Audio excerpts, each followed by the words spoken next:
Okay, so for today, you guys are going to first find a landscape. So I'm going to show you a few in the magazine. This landscape is not going to be interesting enough for you to do.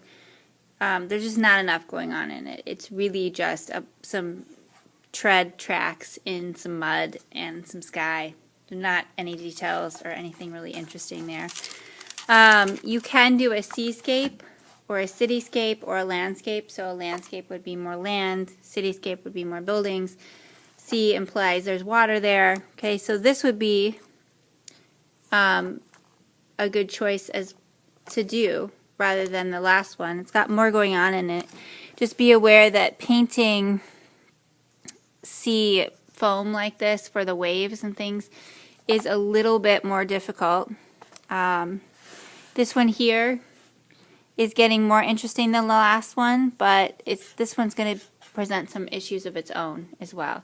So right now, of the three that I've shown you, this one would be a good choice. This next one, this one's very interesting. You've got some sky, you've got some mountains, you've got some layers of land here. This would be a very good choice to do for your landscape. And then also something like this would even work. Okay, this has these animals walking, so you've got the ground and you've got an interesting sky behind it.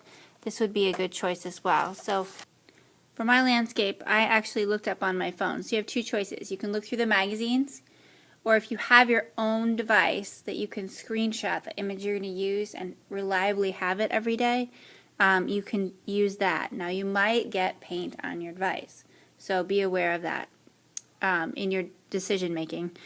I looked online for images of Diamond Head. My husband is from Hawaii.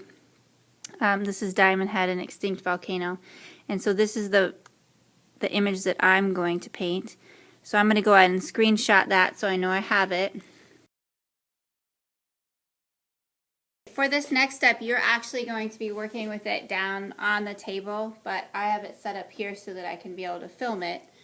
You're going to look at your image. Here's my image, and you're going to map out the different layers. So I've got a beach, I've got the water that washed up on the beach, okay, and then I've got the receding water that's going back out with the tide. And I've also got this line between the water and this land that sticks out over here, and then Diamond Head itself, and just loosely those buildings there. So you're going to look at your image. You've got this whole space you need to fill. So I'm going to modify it just a little bit. I'm going to start with the line between the water here and the land there. But I'm drawing with chalk. You're going to draw with pencil. I'm going to try and get it to show up on. Now I'm drawing in Diamond Head. This isn't perfect. It's just for your first layer. Some buildings. Okay, so that's your quick mapping out. Once you have this, you're going to go ahead and do a layer of paint. Alright, so I'm going to start painting. Right now I'm just going to be painting the beach here.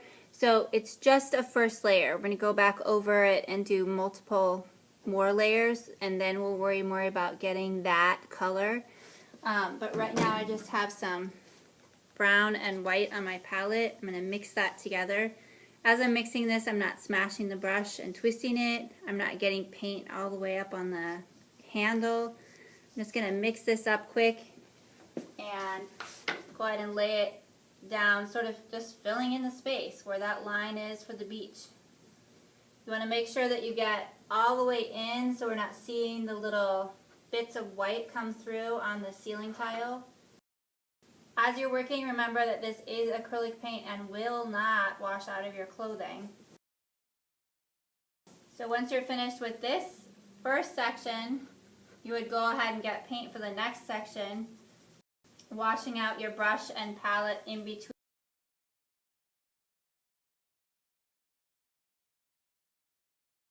When you are washing up your brush and your palette, you're going to turn the water on not as hard as it can go, but just turn it on. Tilt your palette. If you put it flat, it's going to spray up on you most likely. Use your brush to clean the palette. Helps to start cleaning the brush as well. And then you're going to take your brush in the palm of your hand and brush it around. I'm not twisting it, smashing it. I'm just twirling it around in my palm of my hand. And once your hand is clean and the brush is clean, you're done. Before you go back to get more paint, you need to squeeze the water out of your brush. So you can just squeeze it out. And then also, when you dry your hands off, use that paper towel before you throw it in the trash to squeeze out all the extra water.